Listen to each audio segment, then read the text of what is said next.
ನಮಸ್ಕಾರ.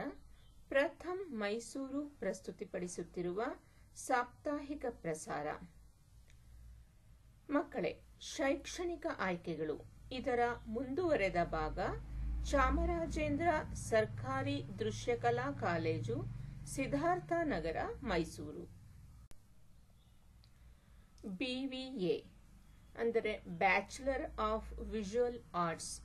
ಇಲ್ಲಿ ಬೋಧಿಸುವ ವಿಷಯಗಳು: ಕಲಾ ವಿದ್ಯಾರ್ಥಿಗಳಲ್ಲಿ ಹುದುಗಿರುವ ಕಲಾತ್ಮಕ ಸಂವೇದನೆ ಮತ್ತು ಕೌಶಲ್ಯವನ್ನು ವೃದ್ಧಿಸಲು ಕರ್ನಾಟಕ ಸರ್ಕಾರ 1982ರಲ್ಲಿ ಕನ್ನಡ ಮತ್ತು ಸಂಸ್ಕೃತಿ ಇಲಾಖೆಯ ಅಡಿಯಲ್ಲಿ ಚಾಮರಾಜೇಂದ್ರ ಸರ್ಕಾರಿ ದೃಶ್ಯಕಲಾ ಕಾಲೇಜನ್ನು, ಅಂದರೆ ಕಾವ ಅಂತ ಕೂಡ ಹೇಳ್ತೀವಿ ಇದಕ್ಕೆ, ಅನ್ನು ಸ್ಥಾಪಿಸಿತು. ದೃಶ್ಯಕಲಾ ಶಿಕ್ಷಣಕ್ಕೆ ಮೀಸಲಾಗಿರುವ ಈ ಸಂಸ್ಥೆ ಮೈಸೂರು ವಿಶ್ವವಿದ್ಯಾನಿಲಯಕ್ಕೆ ಸಂಯೋಜಿತಗೊಂಡಿದೆ. ಕಾವಾದಲ್ಲಿ 4 ಶೈಕ್ಷಣಿಕ ವರ್ಷ ಅವಧಿಯ CBCS ಪದ್ಧತಿಯನ್ನು ಒಳಗೊಂಡ 8 ಸೆಮಿಸ್ಟರ್ಗಳಿರುತ್ತವೆ. ಈ BVAನಲ್ಲಿ 6 ವಿಷಯಗಳಲ್ಲಿ ಇದು ವೃತ್ತಿಪರ ಪದವಿ ಶಿಕ್ಷಣವನ್ನು ನೀಡುತ್ತದೆ. ಅವು ಯಾವುದೆಂದರೆ ಚಿತ್ರಕಲೆ, ಶಿಲ್ಪಕಲೆ, ಗ್ರಾಫಿಕ್ಸ್ ಕಲೆ, ಅನ್ವಯ ಕಲೆ, ಛಾಯಾಚಿತ್ರ ಮತ್ತು ಛಾಯಾಪತ್ರಿಕೋದ್ಯಮ ಮತ್ತು ಕಲಾ ಇತಿಹಾಸ. ಈ 6 ವಿಷಯಗಳಲ್ಲಿ ನಾವು ಈ ಕಾವಾದಲ್ಲಿ ಪದವಿ ಶಿಕ್ಷಣವನ್ನು ಪಡೆಯಬಹುದು. ದಿನದಿನಕ್ಕೆ ಬೆಳೆಯುತ್ತಿರುವ ದೃಶ್ಯಕಲಾ ಕ್ಷೇತ್ರದ ಬೇಡಿಕೆಗೆ ಅನುಗುಣವಾಗಿ ಕೌಶಲ್ಯ ಮತ್ತು ಕಲ್ಪನೆಯ ಸಮ್ಮಿಳಿತದೊಂದಿಗೆ ಇಲ್ಲಿ ಪಠ್ಯಕ್ರಮವನ್ನು ರೂಪಿಸಲಾಗಿದೆ. ಇಲ್ಲಿ ನುರಿತ ಶಿಕ್ಷಕರ ವೃಂದ, ಅಪಾರ ಕಲಾ ಪುಸ್ತಕಗಳ ಸಂಗ್ರಹದ ವಾಚನಾಲಯ, ಆಧುನಿಕ ದೃಶ್ಯ ಶ್ರವಣ ಉಪಕರಣಗಳೊಂದಿಗೆ ಬಹಳ ಸುಸಜ್ಜಿತವಾದಂತಹ ಸ್ಟುಡಿಯೋಗಳಿದ್ದು, ಇಲ್ಲಿ ಕಲಿಕಾ ವಾತಾವರಣ ಕಾವ ಆವರಣದಲ್ಲಿದೆ. BVAನಲ್ಲಿ ಬೋಧಿಸುವ ವಿಷಯಗಳ ಬಗ್ಗೆ ವಿವರವಾಗಿ ತಿಳಿಯೋಣ. ಮೊದಲಿಗೆ ಚಿತ್ರಕಲೆ. ರೇಖಾಚಿತ್ರಣ ಮತ್ತು ಬಿಂಬ ಅಥವಾ ರೂಪ ರಚನಾ ಕ್ರಮಕ್ಕೆ ಇಲ್ಲಿ ಒತ್ತು ನೀಡಲಾಗಿದೆ.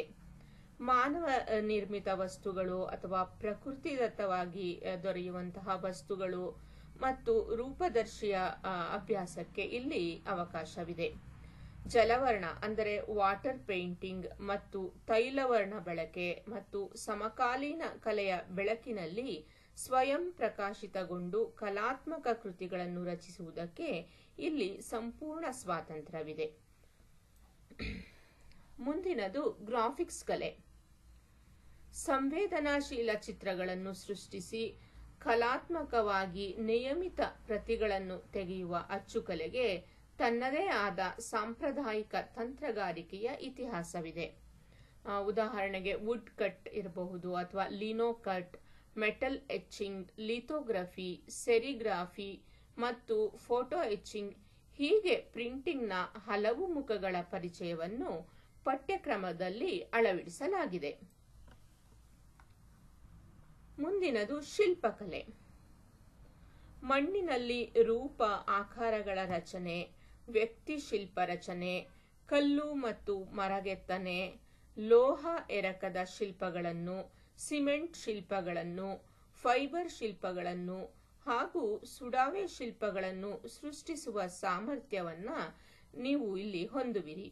ಹೀಗೆ ಹಲವು ಮಾಧ್ಯಮಗಳಲ್ಲಿ ನಿಮ್ಮ ಸ್ವತಂತ್ರವಾದಂತಹ ಕಲ್ಪನೆಗಳು ಇಲ್ಲಿ ಘನರೂಪವನ್ನ ಪಡೆಯುತ್ತವೆ. ಶಿಲ್ಪಕಲೆಯ ಪಠ್ಯಕ್ರಮ ನಿಮ್ಮ ಆಸಕ್ತಿಯನ್ನ ಪೂರೈಸುತ್ತದೆ. ಅನ್ವಯ ಕಲೆ. ದೃಶ್ಯಕಲೆ ಎನ್ನುವುದು ಸಂವಹನ ಮಾಧ್ಯಮದ ಪ್ರಮುಖ ಅಸ್ತ್ರ. ಚಿತ್ರ ಭಾಷೆಯಲ್ಲಿ ನಡೆಯುವ ಸಂಭಾಷಣೆ ಮನುಷ್ಯರಿಗೆ ಸರಳವಾಗಿ ಅರ್ಥವಾಗುತ್ತದೆ. ಇಂದಿನ ಡಿಜಿಟಲ್ ಸಮಾಜ ಸಂಪೂರ್ಣವಾಗಿ ಚಿತ್ರ ಭಾಷೆಯ ಹಿಡಿತದಲ್ಲಿದೆ. ನಮ್ಮ ದಿನನಿತ್ಯದ ನಡೆಯಲ್ಲಿ ಚಿತ್ರ ಭಾಷೆಯನ್ನು ದುಡಿಸಿಕೊಳ್ಳುವ ಪರಿಯಲ್ಲಿ ಅನ್ವಯ ಕಲೆಯ ಪಠ್ಯಕ್ರಮ ರೂಪಿತಗೊಂಡಿದೆ. ಈ ಕರಪತ್ರದಿಂದ ಪ್ರಾರಂಭಗೊಂಡು ಡಿಜಿಟಲ್ ಕಲೆಯವರೆಗೆ ಕಲಿಕಾ ಹರವು ಇಲ್ಲಿದೆ. ಮುಂದಿನದು ಛಾಯಾಚಿತ್ರ ಮತ್ತು ಛಾಯಾಪತ್ರಿಕೋದ್ಯಮ.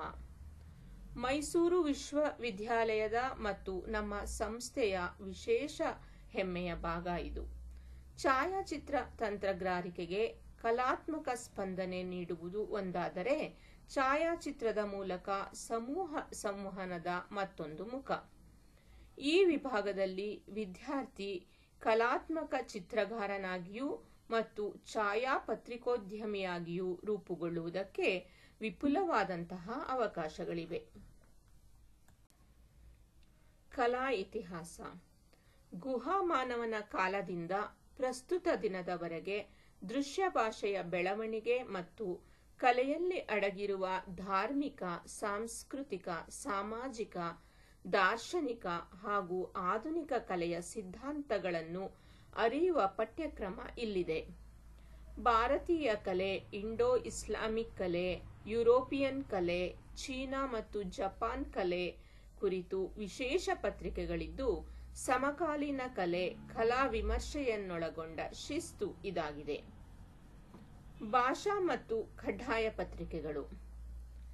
ಭಾರತದ ಸಂವಿಧಾನ ಮತ್ತು ಪರಿಸರ ಅಧ್ಯಯನ ಹಾಗೂ ಭಾಷಾ ಪತ್ರಿಕೆ ಮತ್ತು ಭಾಷಾ ವಿನಾಯಿತಿ ವಿಶ್ವವಿದ್ಯಾನಿಲಯದ ಪಠ್ಯಕ್ರಮಕ್ಕನುಗುಣವಾಗಿ ಶಿಕ್ಷಣ ಕ್ರಮದಲ್ಲಿ ಅಳವಡಿಕೆಗೊಂಡಿರುತ್ತದೆ. ಭಾಷಾ ಪತ್ರಿಕೆ ಅಂದರೆ ಮಾತೃಭಾಷೆ ವಿದ್ಯಾರ್ಥಿ ತನ್ನಿಷ್ಟದಂತೆ ಆಯ್ದುಕೊಳ್ಳುವ ಅವಕಾಶವಿರುತ್ತದೆ. ಆದರೆ ಸ್ವಯಂ ಅಭ್ಯಾಸ ಮಾಡಿಕೊಳ್ಳುವ ಷರತ್ತಿನೊಂದಿಗೆ ಅನುಮತಿ ನೀಡಲಾಗುವುದು.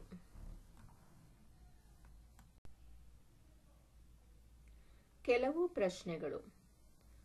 ಒಂದು ಚಿತ್ರವು 1000 ಪದಗಳಿಗೆ ಸಮವಾಗಿದೆ. ಹೇಗೆ?